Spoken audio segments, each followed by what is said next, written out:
What's up guys, so you know the drill, right? Come here for a Galaxy analysis on how to destroy all these characters you hate fighting. With that said, let's get right into it though. We got Greninja. So this character is really strong. However, I think at top levels especially, despite all of his regular strengths, he falls off a little bit due to being a bit linear. And what I mean by that is he doesn't have that many good ground moves. He has like down tilt and dash attack for great ground normals, which are both punishable actually if you're ready for them.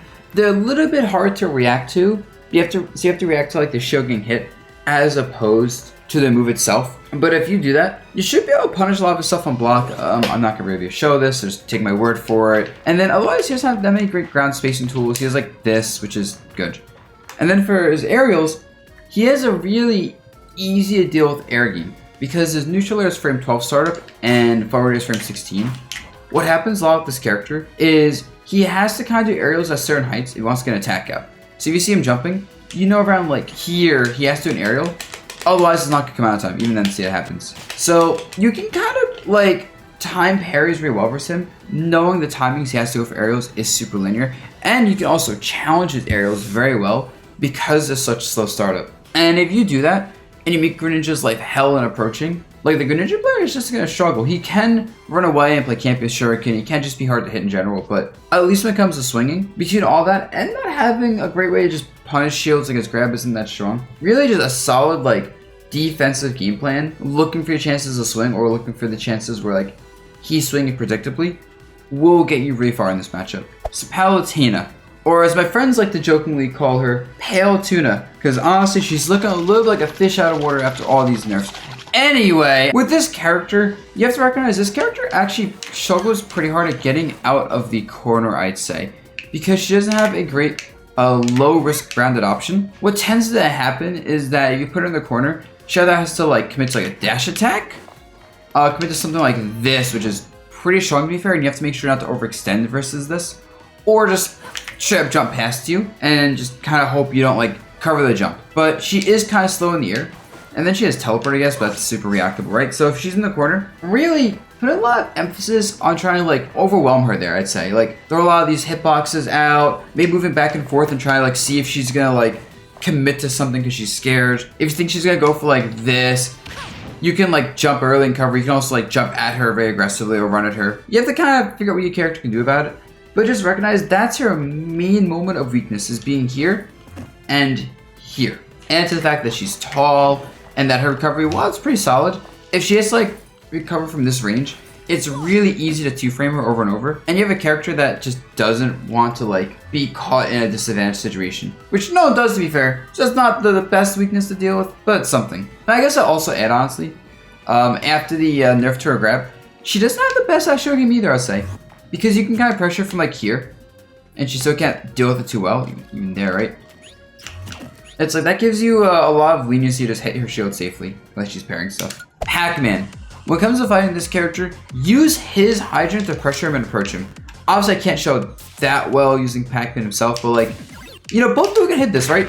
And a lot of characters have like moves that break the hydrant immediately, or like take 2 hits to break the hydrant, and you can do it pretty safely. So keeping that in mind, PAC-MAN is also not that fast.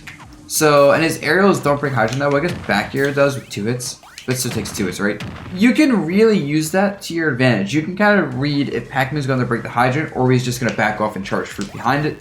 And you know he's going to break the hydrant, you can use that to your advantage. You can like bait out him hitting the hydrant, hit a second, hit him. Or you can like hit him through the hydrant. Like pretend like I was in PAC-MAN, right? I could do like this through a hydrant.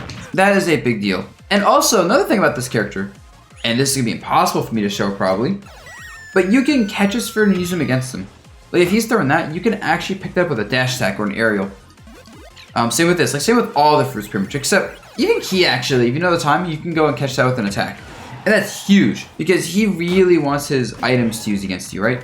So if you take away his items and use it against him, not only can his items destroy his hydrant play, but he doesn't have a goal in neutral to camp behind hydrant 4. He doesn't like have that long range threat anymore.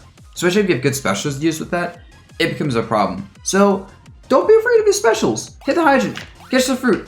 Hell, you can even hit the hydrant when it's coming down with a lot of characters and basically cancel the hitbox and hit him. I do it all the time with Rosa where I like jump in there and use the nair to punch through the hydrant as it's landing and then hit PAC-MAN. So experiment with that.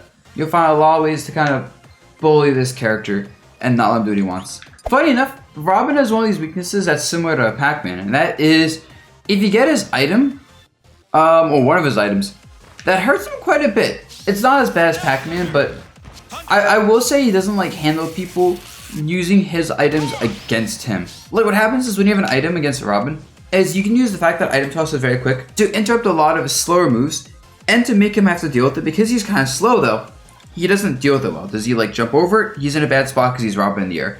Does he shield it? His out show game is subpar. And does he get hit by it? That's not good. Is he trying to press buttons versus it? He might be picking up with buttons, but once again, like not the fastest attacks hurts him. So really, when you're fighting him, not only should you be reading like how many uses of each item he has left, so you can take advantage of that weakness of like, he doesn't have this item, he can't cover this place, or he can't do this thing. But if you can pressure him knowing he wants to grab his items when they pop out and use those against him, you're gonna give him a lot of trouble. And I mean a lot. As a character who wants to control the pace of the game, when he can't control it, things spiral out of control really fast. So the thing about Shulk is he doesn't really apply pressure too well. Like he has safe attacks overall, but unless he has Buster, all of his attacks are pretty low damage. Like mostly like, look at this, like double digit damage, right? Even his combos are doing like not that much damage without Buster. Combine that with really poor frame data on like all of his attacks, well, really just high startup, a lot of his attacks have a little lag, and a pretty risky up B that's not too fast. It's like he has to kind of play a pretty honest spacing game neutral. Like you know he's gonna do, you know he's gonna look for spacing his aerials at certain ranges and hoping you overextend or shield gets too low or you miss time parry or just you make a mistake. A lot of fighting Shulk is you make a mistake and the Shulk player capitalizes on you. This means if your defense is really good, like your spacing is good, your parries are good, your punishes are good, he can struggle to open people up. Or if your offense is very good and you could pressure him, he has trouble running away from people without like jump or speed art active. He has trouble hitting people who are hitting him first. So like a really good offense or really good defense generally gives him a lot of trouble. And the only place where like he's strong no matter what is when you're off stage. His edge guarding is absolutely absurd. But really you don't have to be as afraid of this character as you might think, as long as you're using like those things to your advantage, plus recognizing how the arts change his game plan, which a lot of times kind of force him to very like predictable like options in order to take advantage of his arts perfectly. And guys, with that said, that is this video, so I'll catch you for the next one. Until then, peace out.